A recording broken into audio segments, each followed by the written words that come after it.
Last topic for our consideration today would be the idea of a synapse. So what happens next? We have this action potential that makes its way all the way down an axon, either by continuous conduction or by saltatory conduction, and eventually it has to end up at one of those axon terminals. And by the way, it happens equally to each of them. There's basically a charge that makes its way, and then it starts to branch equally into each of those axon terminals.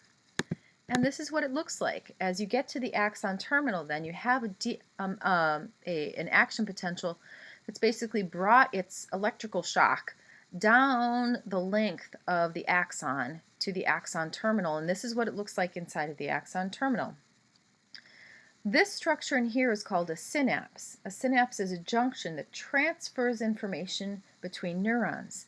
And we come to the idea of a postsynaptic cell or presynaptic cell. Presynaptic cell is the one sending the signal. The postsynaptic cell is the one that is receiving the signal. So the idea of a chemical synapse is the idea that you release and receive neurotransmitters that are encased in membrane vesicles. So the idea here is, how do we get the presynaptic cell to release its neurotransmitter signals in order to signal something and talk to the postsynaptic cell?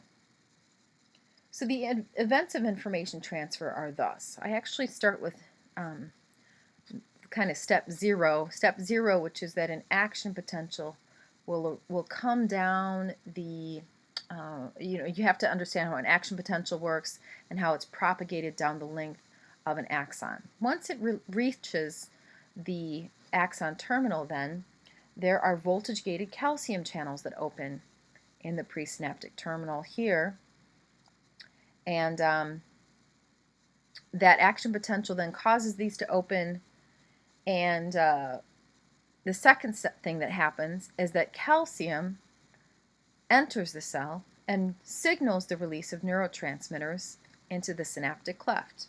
There's actually quite a lot of details here that we're not getting into, but the idea is that, remember that calcium does not exist inside of the cell. But calcium is in high amount outside of the cell, which means that as soon as you have the ability for calcium to enter the cell, it's absolutely going to rush into the cell.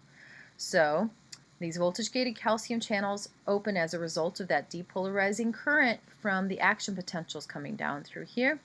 As the calcium comes in, it actually binds to specific signaling proteins that are found on the vesicles, and that causes them to migrate to the very end of the synaptic terminal and will release their neurotransmitters into here, what we call a kiss and run situation, which is where the membrane blends briefly with the very end of the plasma membrane and then is kind of recycled back into the cell. At least that's one theory of exactly how this works. We're not entirely sure how the entire thing works, but the idea of it is that somehow calcium causes neurotransmitters to be released from these synaptic vesicles. They're released directly into this synaptic cleft. The synaptic cleft being the space between the axon terminal and the postsynaptic cell. It's usually about 50 nanometers wide. The next thing that happens is that the neurotransmitters migrate across the synaptic cleft and bind to receptors that are found in the postsynaptic cell. And as a result of those neurotransmitters binding, ion channels open in the postsynaptic membrane, and then, well, something happens in the next cell. Maybe another depolarization, maybe another action potential. You just don't know what happens next. Whatever happens next happens to do with the character of that channel or the character of the neurotransmitters or the ions that are allowed to flow in and out and so on. But the very last step is that these neurotransmitters, then, they can't just remain inside of the synaptic cleft, because you can't have a powerful signaling mechanism just hanging around, or it would just continue to signal something to happen in the postsynaptic cell. You can't have it. So there has to be something that allows for the removal of the neurotransmitters from the synaptic cleft. So it's possible that you could have what's called a reuptake mechanism, where the presynaptic cell actually vacuums them back up and they go back into the presynaptic cell and they're recycled and reused.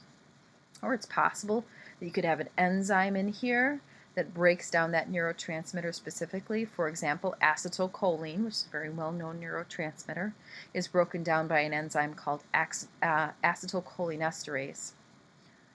Or you could have the neurotransmitter simply diffusing away from the area, which is the more rare situation. So that's how a presynaptic cell talks to a postsynaptic cell.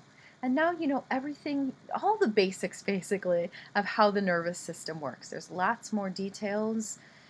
There's lots more details to exactly how it works, but that's the basic mechanism behind how a cell receives a signal, passes a signal down the link of the neuron, and then talks to the next cell in line.